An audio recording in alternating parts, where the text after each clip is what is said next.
Hi Booktube, welcome or welcome back. This is Raina's Read Stuff. My name is Debs and today I'm going to show you my book haul. This is a I'm out of control book haul, a I shouldn't be allowed out on my own with a purse book haul, and an actually I bought all these books today book haul. I have 34 to show you and that could take quite a while, so without further ado, I've split them into sections. This first section is books by authors that I have previously read and enjoyed, and these are books that I don't have by those authors. So the first one, Labyrinth Spirit, Carlos Ruiz Zafón. Very much enjoy his work.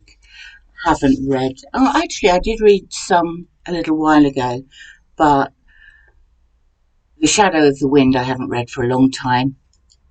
This looks great. It's huge. I shall enjoy it at some point. Next on the list is Chris Cleave. Everybody Brave is Forgiven. I like Chris Cleave very much. The Other Hand was brilliant. I have also read Incendiary, and I have one about bees. This, one of my pet hates. When I buy these books, and all of these books today have been bought in the second-hand shop, the first thing I do is find somewhere to sit down and peel off all the stickers. Old stickers, new stickers. I hate stickers on books. What I hate more than stickers on books is things that pretend to be stickers on books that you can't peel off. Anyway, I'm sure the book will be very good. Then I have two books by Matt Haig, Midnight Library and How to Stop Time, I really enjoyed. So I have The Last Family in England and I have The Humans. I'm looking forward to both of those. And then Susan Hill, Woman in Black, I really liked. I've read a couple of more, but I can't at the moment remember what they are. This one is called Strange Meeting. It's about World War One, apparently. Right, that's the end of that section. This, children's books. Ted Hughes, The Iron Man, an absolute classic. Haven't read it for years. It was a bargain at 50p. I like Roald Dahl very much. I collect his children's books. I didn't have The Witches. Picked that one up for 50p too. And then Michael Morpurgo. I think Michael Morpurgo is probably one of my favourite children's authors. He's written about 100 books. I have about 60 of them. I don't often find one I didn't have, but this is Cock-a-doodle-doo, Mr. Sultana. Give it a go. Next up is books I bought for no reason other than I wanted them. So we've got quite a pile here. And we will start with our Endless Numbered Days. I can't get the light right on these. Our Endless Numbered Days by Claire Fuller.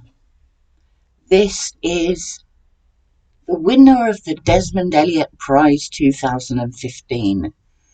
Chilling and brilliantly imagined, says the Sunday Times. Looks like a thriller.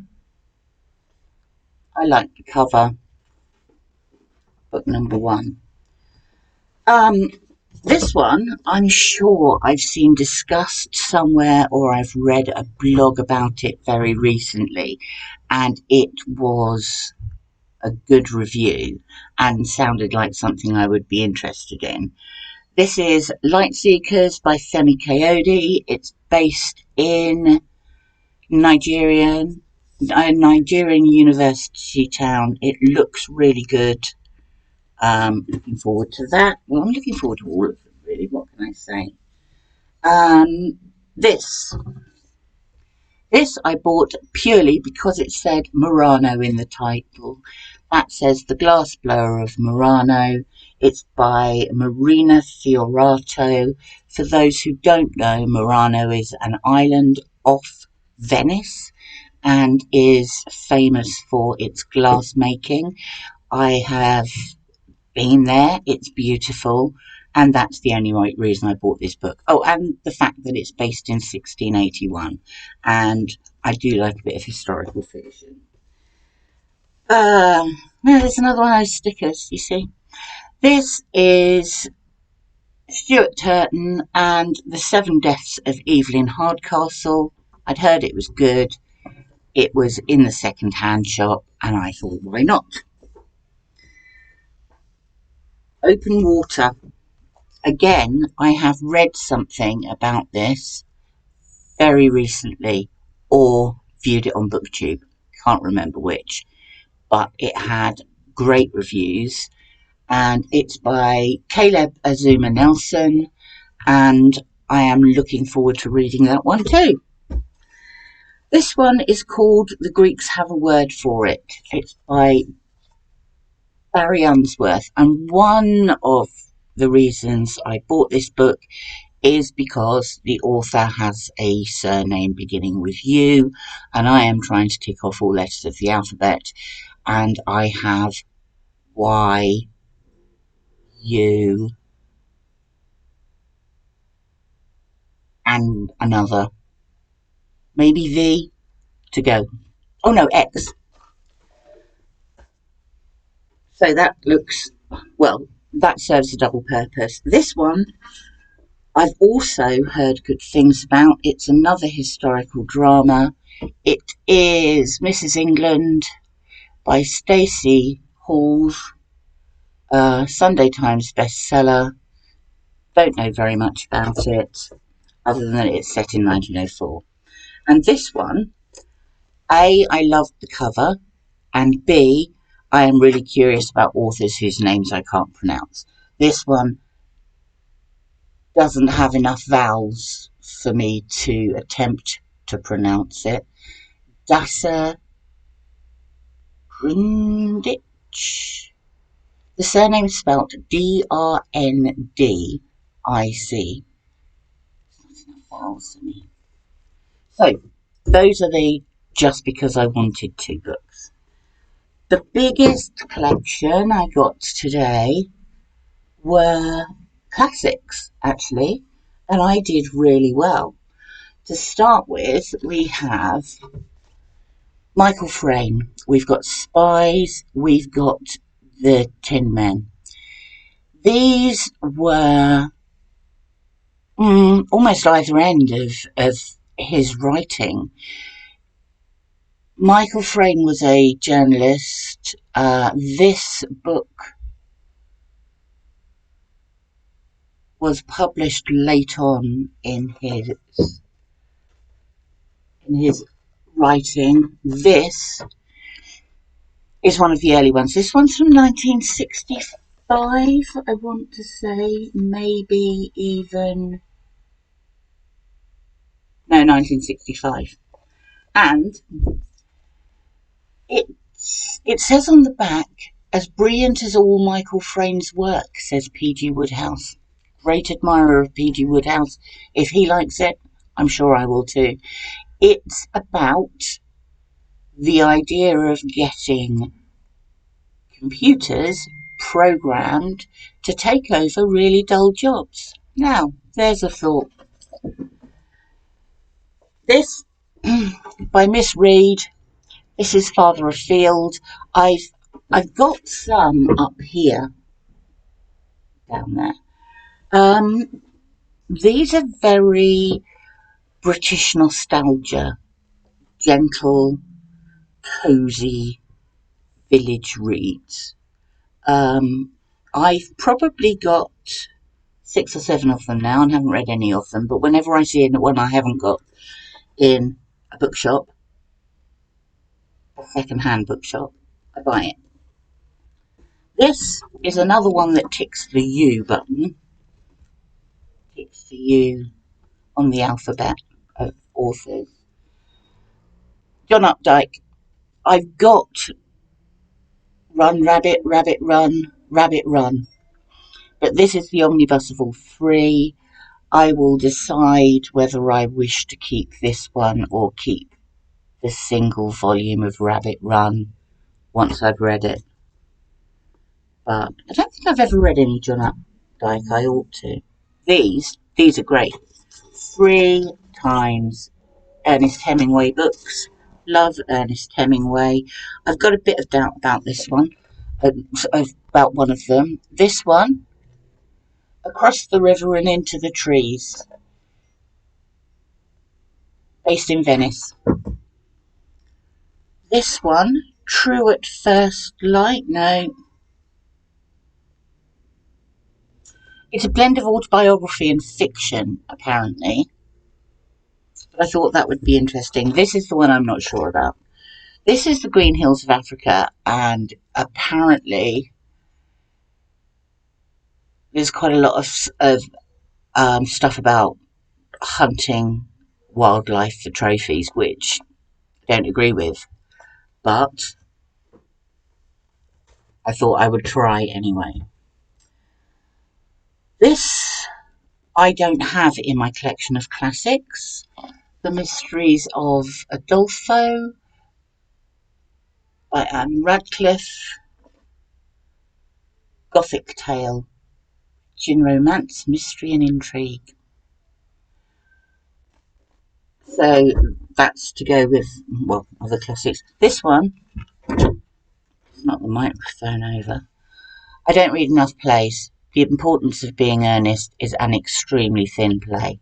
I'm going to give that one a go quite soon, I think. Now,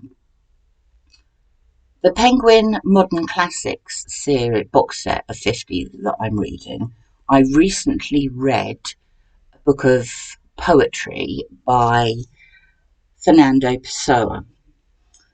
I've never heard of him, and then I found this today. It's called The Book of Disquiet, and apparently the Portuguese author Fernando Pessoa is one of the 20th century's greatest literary talents. I'd not heard of him until about a week ago, but I was quite surprised to find this, actually. But that's a good addition to the shelves. One of my all-time favourites, Evelyn Waugh, A Handful of Dust. I did this for A-level, I think. O-level? A-level. At school. I've read it more recently, but not recently. I've read it more recently than 40 years ago, but not as recently as, well, I've been living here 5 years. I haven't read it since then. I might have lost it. I don't know. Another one that I had, can't find, bought again. Small Island by Andrea Levy. And The Penguin Complete Grimm's Tales for Young and Old. Thought this looked good. In here there are 200. I had no idea they'd written that many tales. 200 Grimm's Tales. It says for young and old, so some of them are going to be a bit dark, I think. And then there's another 10 legends for children. I don't know what the difference between a tale and a legend for children is, but there you go. This book I have read many times. I also did this for O-level, A-level, one of the two. But I bought it because look at that cover. Isn't that brilliant? George Orwell's 1984, and the cover is, it's a detail from a painting by William Roberts called The Control Room, Civil Defence Headquarters. I just thought it was great. And it's about time I read that again anyway. Final section. Yes, we've got through 30 in 14 minutes. We only have 4 to go. Non-fiction. Couple of travel books. This one looks interesting. Tales from Nowhere. It's an anthology by various travel writers of places that appear to be in the middle of nowhere, and it says unexpected stories from unexpected places. Sounds right up my street. And this one is a journey through Yemen. Freya Stark. I really like Freya Stark as a travel writer. That looks interesting. Then I have 2 history books. which both look really interesting, and they both fit in with Historathon 2023 Q3. And these are by Katie Hickman, Daughters of Britannia. This is about the wives of diplomats and diplomatic life in right, Georgian to Victorian times, I think. Not something I've really thought about before, but it looked really interesting. So, I might read that one. Well, I've got quite a lot of potentials for Q3 of Historathon. I probably, if I'm going to read either of these, I think it might be this one. Neil MacGregor, Shakespeare's Restless World, and it's an unexpected history in 20 objects. And this looks really good. It's using the objects to explain the Elizabethan age, basically. It says, fascinating, filled with anecdotes and insights, eerie, funny, poignant, and grotesque. Well, that sounds right up my street. And also, it fits in with Q3, which is great. Anyway, I think I'm a bit out of control. I don't do this, well, I used to do it every Tuesday. I used to call it Charity Shop Tuesday. Apart from the fact that today's Wednesday, I don't tend to go every week now because, as you can see, these, which are my to-be read shelves, are already quite full. There are another 2 of these in my house. I'm running out of room. But never mind. I like buying books as much as I like reading them, and I can sit and stare lovingly at my bookcases for ages. Anyway, thank you for watching. 17 minutes, not bad for 34 books. If you've lasted this long, please consider pressing the like button if you like the video. And I'd love some more subscribers. That would be great. Thank you very much for watching, and I'll see you again soon.